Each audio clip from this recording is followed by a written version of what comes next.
Hey guys, so today we're going to be going over something very basic, but it's going to go a long way in terms of your electrical system maintenance.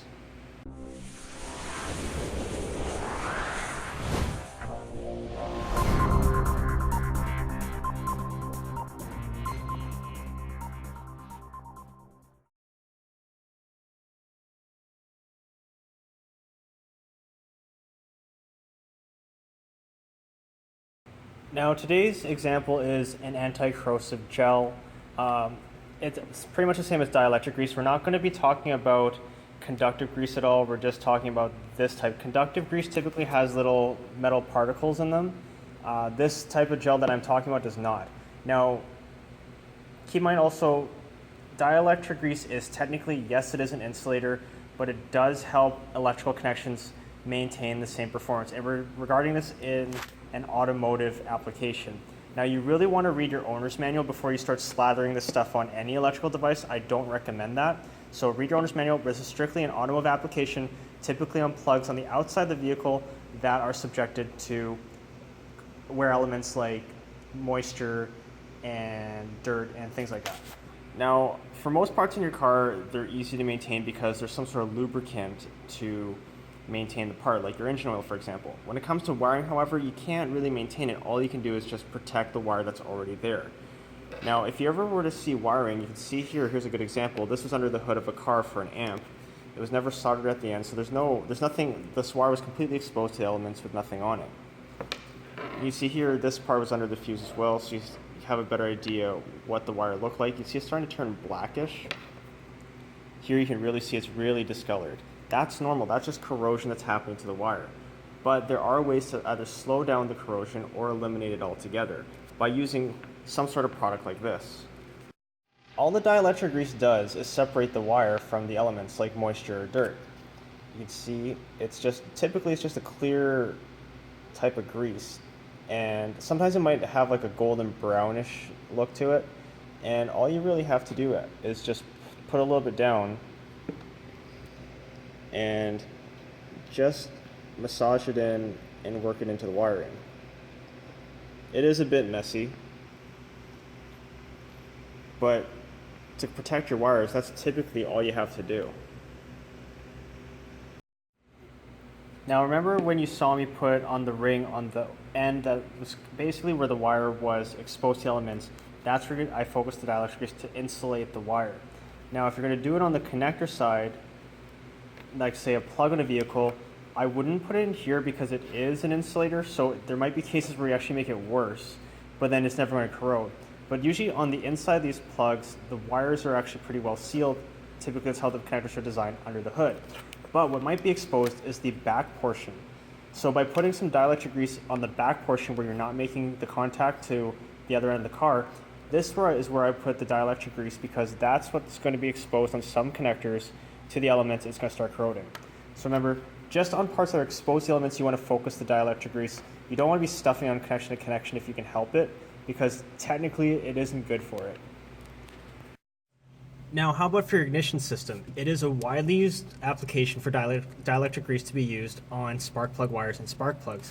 But what most people do is they just slather a bunch on the tip and then put the spark plug wire back on. You don't actually want to do this. You actually want to have the metal-to-metal connection not have anything on it, especially dielectric grease, because as we discussed before, it is technically an insulator. But what it is good for is because there's arcing that's going on, you want to keep the arcing only in the plug and the wire. So what you can do is, on the inside of the boot, not on the metal part, take a cotton swab and puts a very little amount of dielectric grease in here, and then the ceramic portion also put a little bit of dielectric grease, but make sure you don't put any here. That way you make sure that the spark is only going to travel through the spark plug and into the combustion chamber. Battery connectors, again, a great place to put the stuff, because typically I see a lot of cars, especially with cheaper batteries, you get a lot of corrosion on the terminal. So putting dielectric grease on all your battery connections between the alternator and ground on the battery will help everything last a lot longer too.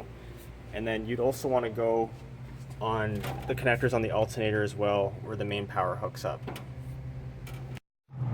Now here's the part of the video where I contradict myself, where I said don't put the dielectric grease on the connectors. When it comes to your trailer connector, go ahead and lather it up. So here's my 4-pin. I do have dielectric grease in there because I don't use it that often. I'm trying to protect it. And there is a thin coating all over in my 7-way. Now we have practiced this for years, just putting dielectric grease on this connection because it does get exposed even with the connector. It's not exactly the tightest, so we find that our trailer brakes always work, and this is a good way to protect it, especially if you're dunking your trailer or the rear half of your vehicle into water when you're towing a boat.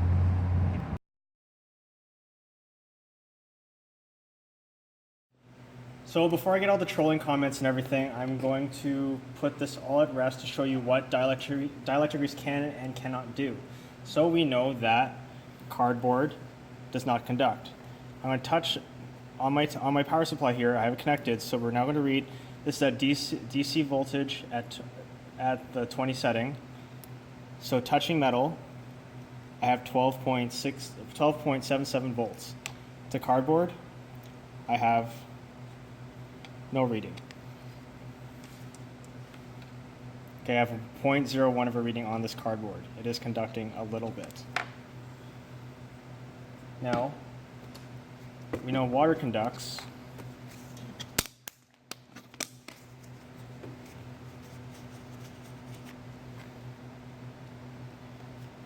It's 12 volts, so it is safe. See, touching the cardboard over here,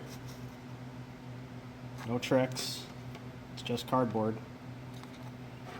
We are registering 12.04-ish volts. So we are getting a reading. Now we're going to do a piece of cardboard again, but we're going to use dielectric grease on it to see if dielectric grease actually conducts electricity. So test again. On a metal, 12.77, 12.78. Onto cardboard. Again, we register 0.01 off the multimeter. So we're going to say 0.01 is our 0 reading. We have no reaction. See, nothing on it. It's a little bit of water on the back side. We're going to go on the dry part, dielectric grease. Dielectric grease is now touching, and we're going to put a little bit on top too. Give it every possible chance to conduct. So on cardboard, now we're in the dielectric grease. We're not changing readings. A little bit by touching the cardboard. Nothing that will actually suggest conducting. Now, stated that it is an insulator, we're going to see if we actually lost any voltage on the actual alligator clip here. I'm touching it again. Now we have no degradation in performance. We actually see a little bit of a performance improvement at 12 point, sorry, it did go to 12.78, so the argument's saying that it makes the connection worse.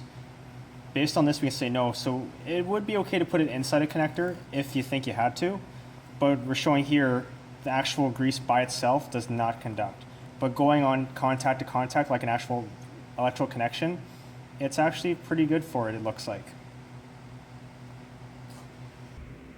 So just make sure you're aware of how to use this product. Its main purpose is to insulate and keep moisture out.